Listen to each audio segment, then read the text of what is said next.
And welcome. And with our bracha, Baruch Atah Adonai Eloheinu melech haolam asher kitshanu b'mitzvotav v'tzivanu la'asok b'divrei Torah. And of course, we're coming to the the last four portions of the book of Deuteronomy, and so we're coming to the conclusion of the Torah and the end of Moses' speeches prior to his own demise to the Israelites assembled, and it's in many ways very moving. So I'm going to start the screen share as we move on with this very, very short Parsha. Okay, so we're starting a new chapter, as you can see. V'haya, and it shall be, ki yavo'u alecha kol hadvarim ha'ele, when all these things, kol hadvarim ha'ele, all these things, yavo'u alecha, come upon you, habracha, the blessing, v'haklala, and the curse, asher natati lefanecha, which I have placed before you, v'hashevota el levavecha, and you return to your heart. You take to heart. Okay, it's so I look to see what the root might be, and my understanding is the root is shuv, and shuv has to do with return. You're familiar with shuv in the word tshuva, which you know means return with a capital R, i.e. repentance. So it's the same basic idea, right? That you consider carefully in your heart, you return with your heart. Bechol hagoyim, amongst all the nations. So he is predicting, Moses is predicting, and this isn't the first time, that they are going to go into exile. And amongst all the nations, they will think carefully. So just to finish the sentence, amongst all the nations, asher hidichacha Hashem Elokecha Shama, which the Lord your God has cast you out there. So again, we understand that that the book of Deuteronomy is Moses' ethical will to the Jewish people. As they're about to just enter and fulfill the promises that God made to Abraham, Isaac, and Jacob, at this moment, before they even set foot in the land of Israel, he is concerned about the future. And he's concerned about human nature and what is going to happen, and that the Israelites they're not going to appreciate sufficiently the blessings they're going to have in entering this land, and they're going to rebel, they're going to go after idols, etc., and they're going to suffer the consequences of it. Let's just check on, right. So no Rashi until 3. Thank you, yes. V'shavta ad Hashem Elokecha. So again, lashuv, right? You shall return until the Lord your God. In other words, you shall return to the Lord your God. V'shamata bekolo, and you shall hearken to his voice. Yes, did you want to say something? Okay. Kachol asher anochi mitzavcha hayom, according to all that I command you this day. So again, we can look at where we are right now, and are we actually listening to the divine voice, at least the way the Torah spells it out? It's a good question. So as to whether or not this is sort of just a human dynamic. Ata uvanecha, you and your children, v'chol levavcha, with all your heart, uv'chol nafshecha, and with all your soul. So in other words, to look at this stuff sincerely, and to consider it well, and to take it seriously, and to strive to live your life basically in parallel to what's going on here in the Torah, that the Torah is telling us about. So the Shav Hashem. So there's this word again, this word lashuv, this root to shuv. V'shav Hashem Elokecha, and the Lord your God will restore et shvutcha, right? So this is, I believe, this is a word that's difficult to translate. You can see that this is a reference to Onkelos, the Targum, okay, and how the Targum translates it. There is Shavi Galvatach, right? Your captive exiles. There's another one that says it, an interpretation that says it's your fortunes, right? That God will restore your fortunes. But the Onkelos understands it probably as a metaphor to mean Shvutcha, meaning the captive exiles. In other words, the ingathering of the exiles. Vericha mecha, and have pity upon you. Vishav, again, look at this. And I believe again, and once again, the kibat, or return, the kibetzcha. This is kibbutz galuyot, right? This means to collect, right? He will gather you, michol ha'amim, from all the nations, asher hefitzcha Hashem elokecha shama, which the Lord your God has scattered you there. So it's a parallel to the sentence that we just had, right, in verse 2. So here's the Rashi. Veshav Hashem Elokecha et shvutcha. Right? Haya, so it's interesting. Haya lo lichtov. In other words, scripture should have written, or might well have written, veheshiv, right? Which is a causative form of a verb, et shvutcha. He will cause to return your, well, I'm not sure. Again, this is, of course, what Onkelos is translating, this difficult word. In other words, your exiles. Let's just translate it that way with respect to the Targum. So look at this. Interesting point here. Rabotenu lamdu mikan. Our early rabbis learned from this. Kiviachol, it was as if, right? In other words, this is a way of speaking, right? As it would be, as if it were, Shahashchina shruya im Yisrael, betzarat galutam, as if the divine presence dwells with the Israelites in the troubles and the adversity of their exile. Because it says, Vishav, as if God himself is returning with these exiles. Ukeshenig alim, and when they were, when they are redeemed, hichtiv geula la'atzmo, he wrote as if he himself is being redeemed. Shehu yashuv imahem, because God will return with them. So there's a vision here, and it really is beautiful. It isn't something we hear about all that much, but we absolutely have in several places in the Bible, in the Torah, the idea that God feels, God experiences the adversity and the troubles of the Jewish people. I would like to say that at this point is expanded, that in fact there's a certain heartache to what's going on in the world where people are being oppressed, and that what it's saying is that oppression has in some senses a universal effect.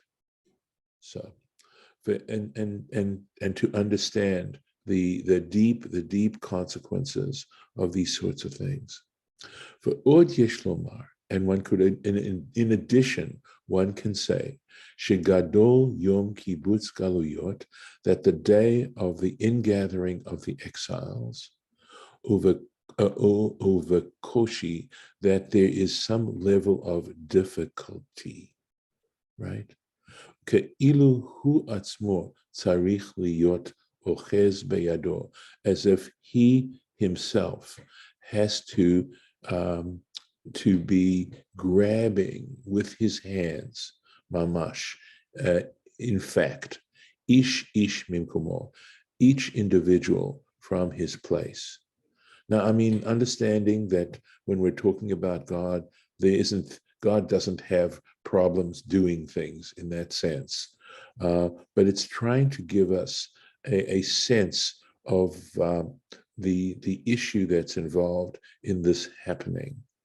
Ki'inyan shne'emar, and there's some support of this idea, this concept, in Isaiah 27. Va'atim tilkadu le'echad echad b'nei Yisrael, and you will be gathered one at a time, one by one, O children of Israel. So again, and I think this is also a very important idea, which is the idea that God deeply takes into account every single soul, every single individual, that our significance as human beings in terms of our relationship to the universe, to the creator of the universe, has extreme significance. It's very important to know that every single person and every single one of us has a direct pipeline. For Af, let's see. Oh yes, for Af. I'm sorry. I'm trying to. Okay, I'm trying to figure out because the printing is so hard for me here. Okay, begaliot. It's a lamed. This looks almost like a nun, right? But it's a lamed. V'af begaliot sha'ar ha'umot. And even with the exiles of other nations, matzinu kain, we find this as well. So it's not, at least how I'm understanding this, okay, it isn't limited to the Jewish people. So he gives here a reference to Ezekiel chapter 29. Safaria's edition gives Jeremiah. Yeah, right. As you can see, I made the note. Says that it's I haven't checked Ezekiel 29 to see if there's anything like this there, but apparently it's actually Jeremiah 48. And this is the quote: Vishavti ichfut Mitzrayim. I will cause to return the exile of Egypt. But isn't the idea that Shavti means I will return? Yes. Okay, so then that's because otherwise it would be Veshavti, right? Right. This is the point that Rashi was making at the very first, right? When right. He said, should have written this, and so and then he explains Shavti to imply how God himself is involved in the troubles, at least in that case of the Jewish people. But because this verse writes the same way about Egypt, okay, that basically the pain of humanity is something that is divinely felt, for want of a better, this is kiviyachol, right? I'm speaking that I'm not speaking in a literal way kind of at all. Okay, yeah, exactly, Sherbeth. Yeah. So yours says Egypt there? Shvut Mitzrayim would be. And mine says Moab. Interesting. So and maybe that's the difference between the Ezekiel and the Jeremiah. Right. Yeah, one is one and one is the other. But the interesting thing for me is that the word et can sometimes mean, that the thing that follows the et is a direct object of a verb. Correct. And sometimes it can mean with. Absolutely. I know. And that's how they're understanding it here. I mean, under normal circumstances, the word et, which is untranslatable as indicating which Ezekiel? I've got it open. Which Ezekiel am I looking at? 29. Chapter 29. 29. Hold on. It doesn't show a verse. No, it does not. So it's like the whole chapter. Right. And of course, I don't have it memorized. Golda, thank you for doing the check. Well, I have my Tanakh right here. Good. Can we go on and then let's keep going a little bit. All right. And then when you find it, just raise your hand or just jump in. It's fine. Okay. Here we go. So there's some beautiful statements being made here, right?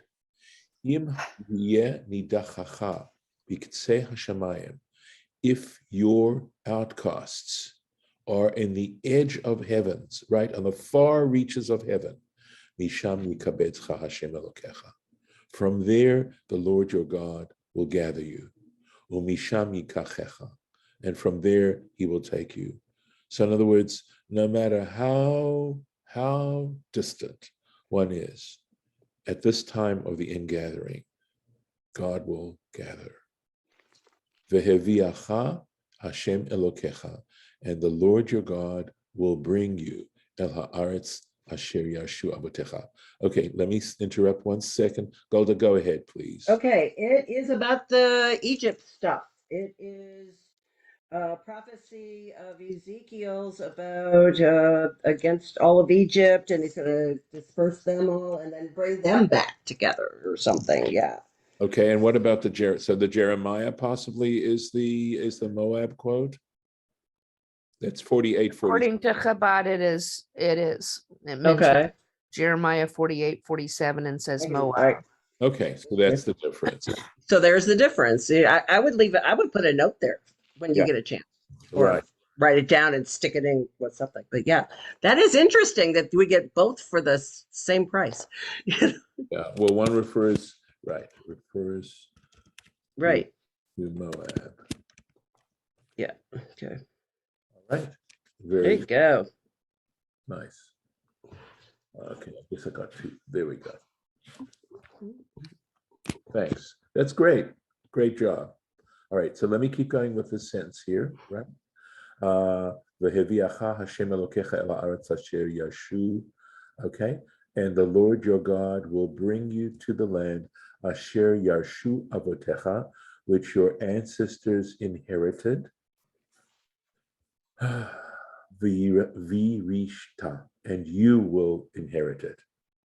Vehetivcha, and he will deal well with you. Yirbecha, and he will cause you to multiply. Me avotecha, even more than your ancestors.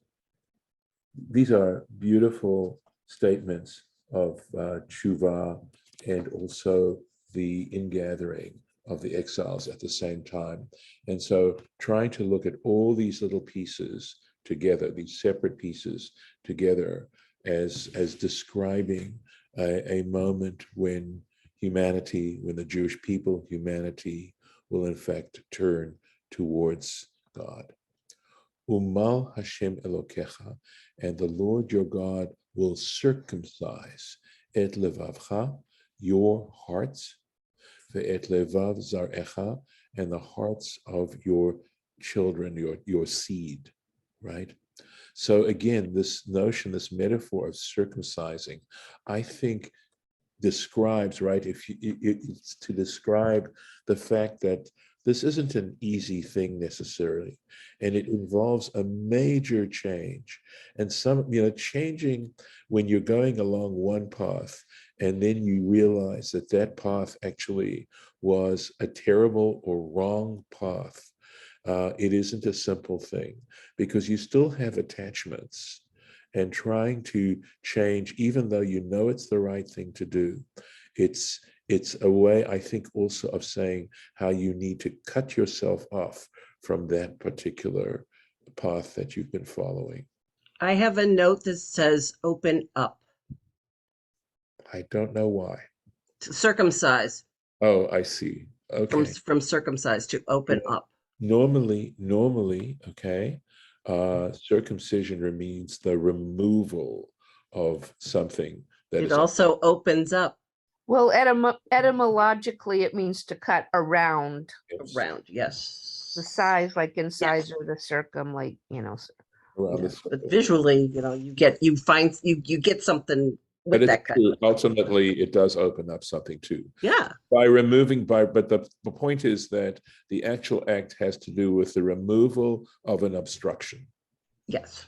So ultimately, it does in fact lead to opening up. Anyway, to the effect, la'ahava et Hashem, to love the Lord Elohecha, your God, b'chol levavcha, with all your heart, u'v'chol nafshecha, and with all your soul, l'ma'an chayecha, in order that you will live.